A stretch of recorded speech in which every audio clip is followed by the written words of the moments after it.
They say blood is thicker than water, but sometimes, your own family tries to drown you. Hey everyone, I'm Chris, 28, and for the last 6 years, I've been building my online marketing empire. I started straight out of college, pulling all-nighters, fueled by instant coffee and a burning desire to prove myself. While my friends were hitting the bars, I was buried in SEO strategies and PPC campaigns. Forget dates, my calendar was booked solid with webinars and client calls. It was a grind, no doubt about it, but it paid off. Now, I run a thriving business, travel the world, and, yeah, I can afford the occasional splurge on a high-end watch or a limited edition sneaker. My collection of gadgets could probably rival a small electronics store. But what you see on LinkedIn is just the polished version. It doesn't show the years of relentless hustle, the crippling self-doubt that haunted me constantly, and the betrayal that nearly destroyed everything I worked for.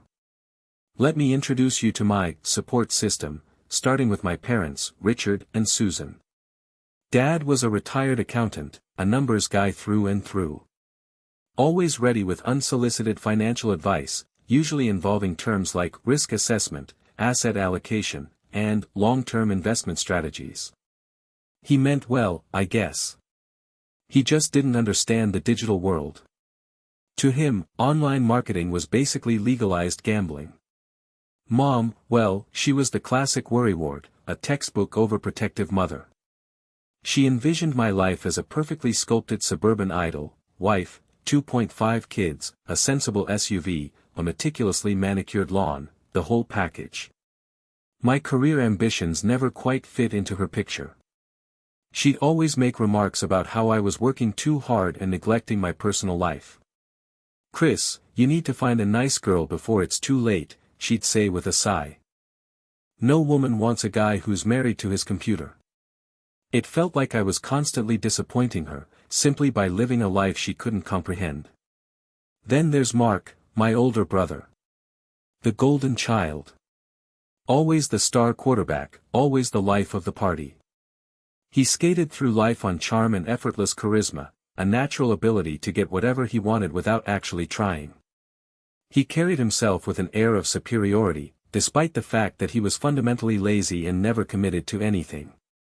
He resents my success, sees it as a personal indictment of his own lack of ambition. Last I heard, he was 33 years old, living with our parents, and hadn't held a steady job for more than a few months. His longest gig was as a bartender, and he got fired for constantly showing up late and hitting on the customers. Growing up, everything was a competition, a constant comparison. If I aced a math test, it was, that's good, but Mark just threw the winning touchdown. If I won a science fair, it was, that's nice, but Mark got the lead role in the school musical. One time, I got accepted into a prestigious summer program for young entrepreneurs, and my dad's response was, that's great, son, but Mark just got scouted by a college football team. It was draining, discouraging, and it fueled a burning desire within me to prove myself, not to them, but to myself. I wanted to show them, and more importantly, myself, that I was capable of achieving anything I set my mind to. After college, I decided to blaze my own trail. I launched my online business, specializing in search engine optimization for local businesses. I learned everything from scratch, devoured online courses, and hustled like a maniac. I practically lived on energy drinks and sheer determination. I remember one particularly brutal week where I literally slept under my desk to meet a deadline. Slowly but surely, I started to see traction. Clients were happy, revenue was climbing, and I was finally building something I was proud of. Something that was mine. I always felt like an outsider in my family. I honestly felt like I was adopted. Like they accidentally swapped me at birth. That's when things took a turn, a dark turn. Suddenly, my family was extremely interested in my life. The phone calls became more frequent. We're so proud of you, Chris. It's amazing what you've accomplished. My mom even started bragging about me to her friends at the country club. It was uncharacteristically saccharine, and completely disingenuous. And then, the inevitable requests began. "Son, your father's car is making a funny noise. Mark's having a little trouble getting his business off the ground." I knew what was coming, I just didn't want to acknowledge it. Transparently veiled pleas for financial assistance. Initially, I was happy to help. They were my family, after all. I gave Mark a small loan to start his own business, fully aware that it would likely end up funding his online poker addiction. He told me he wanted to open a sports memorabilia store. I gave it 2 weeks, tops. I bought my mom that ridiculously expensive golf club she'd been hinting at for months. A custom-made titanium thing that probably cost more than my first apartment. I even helped my parents with a new deck for their house. The old one was rotting, and I didn't want them to trip and break a hip. But the requests kept piling up, and the guilt trips became more intense. It was never enough. One day, my mother called asking if I could cover their property taxes for the year. I didn't understand why she would need that, since my parents were retired, and my father had a good pension. I told her I won't be able to do that, and she got mad at me. She said I needed to help my family. "We're your family, Chris. We need you," she cried, as if I was solely responsible for preventing their impending financial collapse.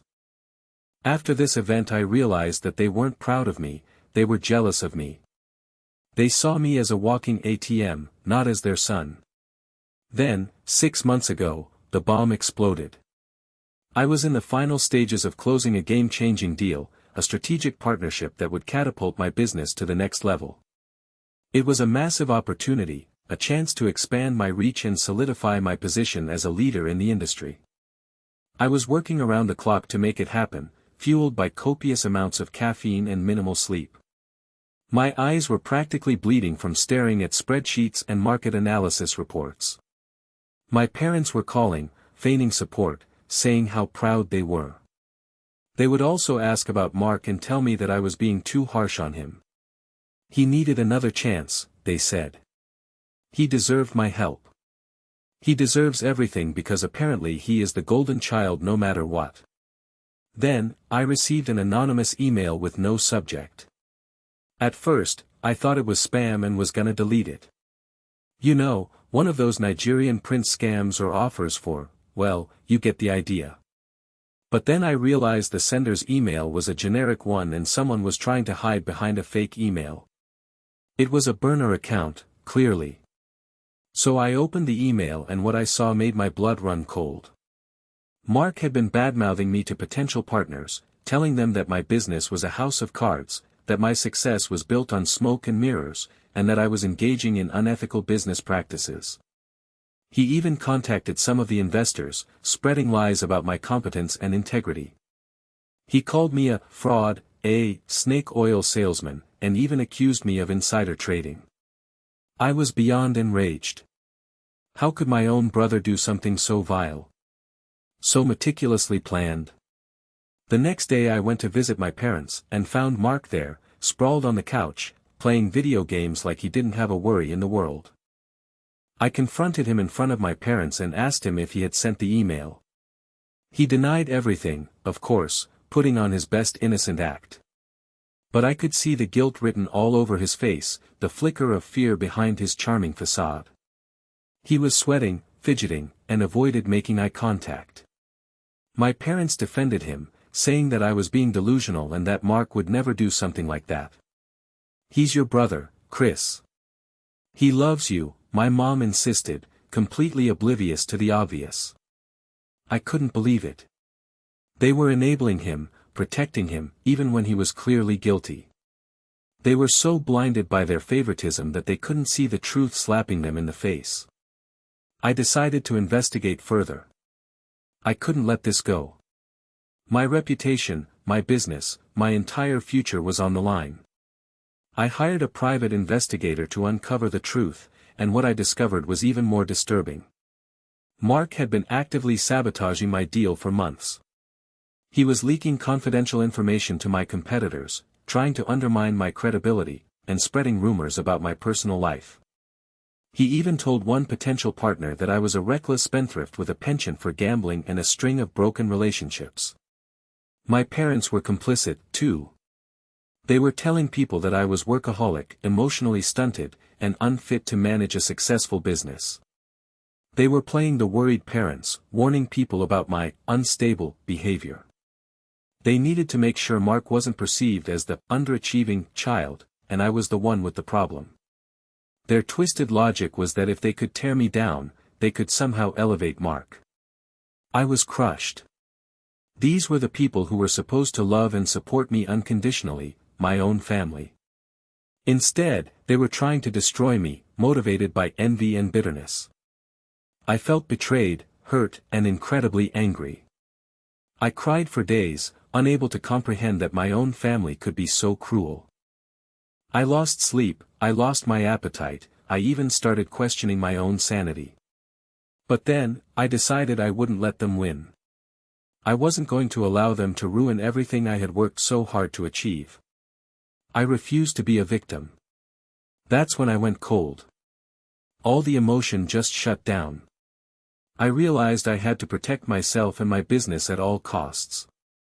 I was going to fight back, not for revenge, but for survival. I decided to expose their lies and reveal the truth to the world. I started digging and discovered that there are many business bloggers who specialize in exposing such malicious intent. People who make a living out of uncovering corporate corruption and holding people accountable. First, I meticulously gathered all the evidence of their deceit. I became obsessed with documenting everything.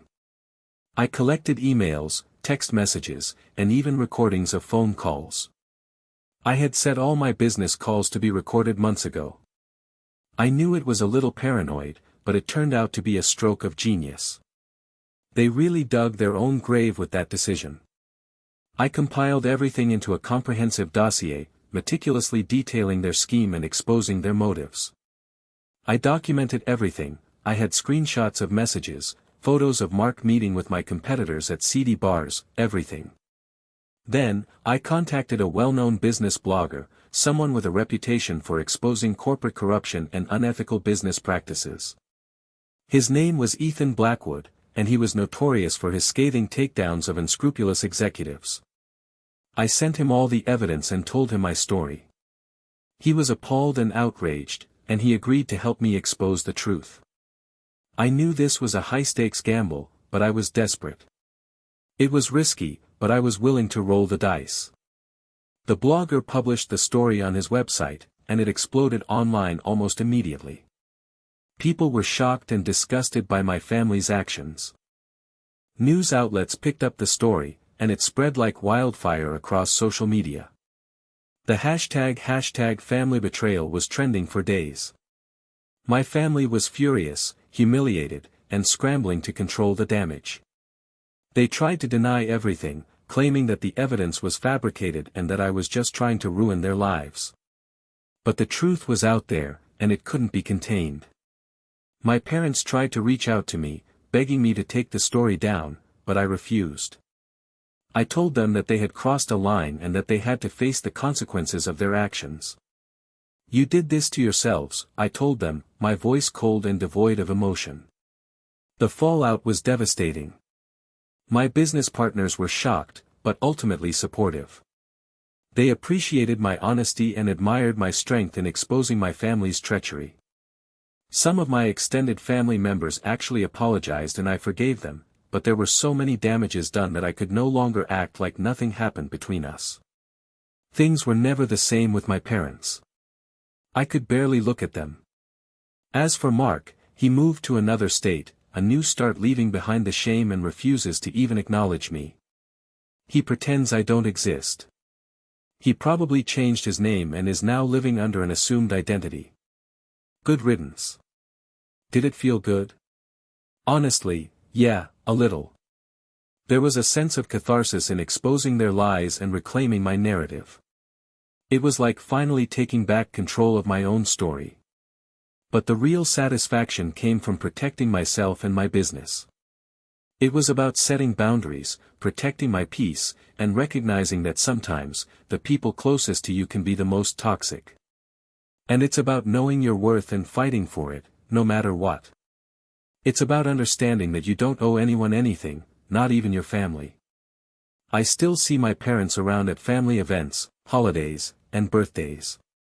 We are never alone with each other. Things are civil, but distant. I am very careful about what I say in front of them. As for forgiveness, I don't know if I will ever completely forgive them. The damage is done. The scars are still there. The point of this story isn't just about revenge. It's about setting boundaries, protecting your peace, and recognizing that sometimes, the people closest to you can be the most toxic. And it's about knowing your worth and fighting for it, no matter what. It's about recognizing that family isn't always defined by blood, but by loyalty, trust, and unconditional love. And sometimes, the strongest thing you can do is to walk away from the people who are hurting you, even if they are your own family. It's been 2 years since this whole thing happened, and I am now happily married to the love of my life and living in another state. Far away from all the drama. I've created my own family, a family built on love and support, not on obligation and resentment. Make sure you guys subscribe to my channel for more crazy stories.